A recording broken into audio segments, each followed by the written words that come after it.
नमस्कार दोस्तों, आपके चैनल 9 प्लांट सॉल्यूशन में आपका बहुत बहुत स्वागत है।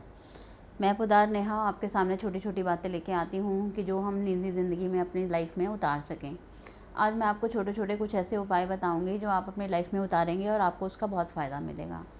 जैसे कि अन्न का दान, कैसा दान करना चाहिए हमें। सबसे पहले तो हमारे हर फैमिली मेम्बर को किचन में बैठ के खाना खाना चाहिए, जो आज तक पॉसिबल नहीं हो पाता। लोग अपने बिस्तर पे खाना खाते हैं। मैं नहीं कहती प्रॉपर खाना, कम से कम एक रोटी एक टाइम पे थोड़ा किचन में खड़े होकर या उसके स्लैब पे बैठ के ज़रूर खाएं। ये अच्छा रहता है।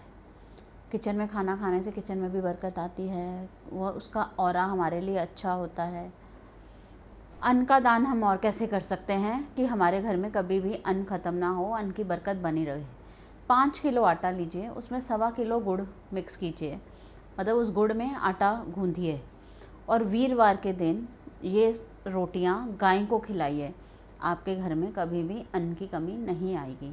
इस उपाय से हमेशा आपके घर में अन्न की कमी नहीं आ सकती। उसके बाद हमारी तिजोरी या हमारा लॉकर या जहाँ भी हम पैसा रखते हैं उसमें कभी पैसे की तंगी ना आए, हमें क्या करना चाहिए। हमारे लॉकर या हमारी तिजोरी या ड्रॉर, जो भी वॉटेवर आपके घर में है जिसमें आप पैसा रखते हैं, उसमें हमें लाल कपड़ा बिछाना चाहिए। उसमें हमें कम से कम एक गड्डी बैंक से मिल जाती है, 100 नोटों की एक गड्डी, चाहे वो 10 के नोटों की है, चाहे वो 20 के नोटों की है, चॉइस इज़ योर्स। वो मैटर नहीं करता कि कितने की गड्डी। एक गड्डी रखिए, वो गड्डी आप अपने लॉकर में ज़रूर रखिए। अगर हम सोचते हैं ना, हमारा ऑरा बोलता है हमारे पास पैसा नहीं है, आपकी जेब में पैसा है और फिर भी आप प्रसन्न नहीं हैं। मैं ये नहीं कहती आपकी जेब में करोड़ों रुपए हैं। देखिए, आप अपना पीछा मत भूलिए। आप किस माहौल से आए हैं, आप कहाँ पहुँचे हैं। आप अगर नीचे से थोड़ा भी ऊपर उठे हैं तो शुक्र मनाइए उस परमात्मा का, और उन लोगों को देखिए जो आपसे बहुत नीचे हैं, तभी आपको एक सेटिस्फेक्शन मिलेगी। नहीं तो ज़िंदगी में आप सेटिस्फाइड नहीं हो सकते। आपको अपनी तिजोरी के अंदर उन नोटों को रखना है। आपको लगता है कि फिर भी मेरा पैसा फंसा हुआ है, पैसा नहीं आ रहा, तो आप वो गड्डी, जो नोटों की गड्डी है, उसको अपने सिरहाने पे रखें। सुबह उसको फिर तिजोरी में रख दें। इससे भी पैसे की बरकत आती है। तिजोरी में केसर रखिए। केसर रखने से भी पैसे की बरकत रहती है, घर में पैसा टिका रहता है। तिजोरी को हमेशा साफ़ सुथरा रखिए। तिजोरी के अंदर पुराने बिल्स ना रखिए। पुराने बिल यूज़ेबल हैं, अगर हाँ हो सकता है आपने कोई इलेक्ट्रॉनिक ख़रीदा है, उसकी गारंटी का बिल है, तो उसको तिजोरी में मत रखिए जहाँ पे आपने अपना कैश रखा है या गोल्ड रखा है। उसकी एक अलग जगह बनाइए, बट वो तिजोरी का स्थान नहीं है। ऐसा रखने से भी वो पैसा नहीं बढ़ पाता। हमारा मोटिव क्या होता है कि हमारी तिजोरी में पैसा और बढ़े, हमें उस पैसे को कैसे बढ़ाना है, हमें इस चीज़ का कैसे ख्याल रखना है। आप जब इन छोटी छोटी चीज़ों का ध्यान रखते हैं तो आपको बहुत फ़ायदा मिलता है। उसके बाद जब भी हम खाना खाते हैं तो गाय को, कौवे को, कुत्ते को खाना ज़रूर खिलाएं।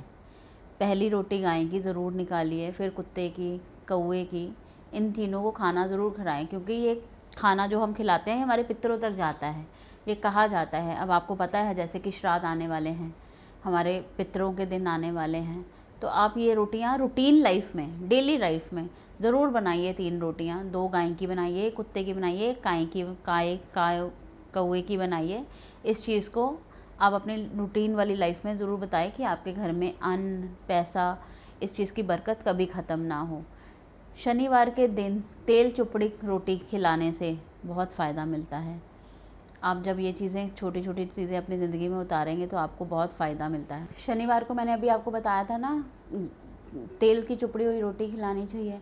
वो काले कुत्ते को खिलानी है आपने, ये नहीं आप गाय को खिला दीजिए। काले कुत्ते को तेल की चुपड़ी हुई रोटी खिलाइए, सरसों के तेल की, आपको फ़ायदा होगा। उसके बाद किस्मत नहीं खुल रही है, किस्मत बंद है, सब कुछ मिल रहा है लेकिन फिर भी कोई काम नहीं बन पा रहा है, मेहनत पूरी कर रहे हैं फिर भी कोई काम नहीं बन पा रहा। एक ताले की दुकान से एक बंद ताला लीजिए, उस ताले को दुकानदार को भी मत खोलने दीजिए, ऐसे ही ले आइए, रात को अपने सिरहाने पे रखिए, सुबह उसे किसी धर्म स्थान या मंदिर में ऐसे ही छोड़ आइए। जब भी कोई इंसान वो ताला खोलेगा तो वो आपकी किस्मत का ताला भी खोल देगा। हो सकता है कोई आपका ग्रह टल जाए, इससे आपको फ़ायदा हो जाए। तो एक छोटा सा उपाय है, आप इसको कर सकते हैं। फिर हमें अपने घर की दहलीज़ की पूजा ज़रूर करनी चाहिए। अपने घर की दहलीज़ के ऊपर हमें सतिया बनाना चाहिए, वहाँ पे हमें माथा टेकना चाहिए, क्योंकि घर एक ऐसी चीज़ है जो हर किसी को नसीब में नहीं होता। बहुत लोग किराए के घरों में रहते हैं, बहुत झुग्गियों में रहते हैं, बहुत झोंपड़ी में रहते हैं। अपने घर की दहलीज को हमेशा साफ़ सुथरा रखिए, सजा के रखिए, उसके ऊपर माथा टेकिए, कलवा बांधिए, रोली लगाइए, सतिया बनाइए। आपकी घर की दहलीज के अंदर जब आप ये सब कुछ करेंगे तो पॉजिटिव एनर्जीज अंदर आएंगी, माँ लक्ष्मी का वास अंदर आएगा। क्योंकि जो चीज़ बहुत सजी सवरी होती है, तो दूर से कोई दुकान ही चले जाइए, उसके अगर बाहर से बहुत अच्छा से उसे सजावट होती है तो हमारा मन करता है कि एक बार देख के तो आएँ। तो कई बार देखते देखते हमारा मूड बन जाता है शॉपिंग का। तो सेम लाइक दैट, कि जब आपकी अपने घर की दहलीज बहुत सजी सवरी होती है तो माँ लक्ष्मी भी उसके अंदर आती हैं, और जब वो आएंगी तो वो कुछ दे के ही जाती हैं, क्योंकि माँ जब भी अपने बच्चों के पास आती है कुछ ना कुछ दे के ही जाती है। उसके बाद शनिवार को अगर दिक्कत आती है, पैसे की प्रॉब्लम आती है, तो शनिवार को आप पीपल पे दिया जला सकते हैं, अगरबत्ती जला सकते हैं। लेकिन शायद इस उपाय को करने से पहले आप अपनी कुंडली ज़रूर एस्ट्रोलॉजर से कंसल्ट कराइए कि ये उपाय आपके लिए सही है या नहीं, क्योंकि ये उपाय किसी के लिए अच्छा हो सकता है, किसी के लिए नहीं।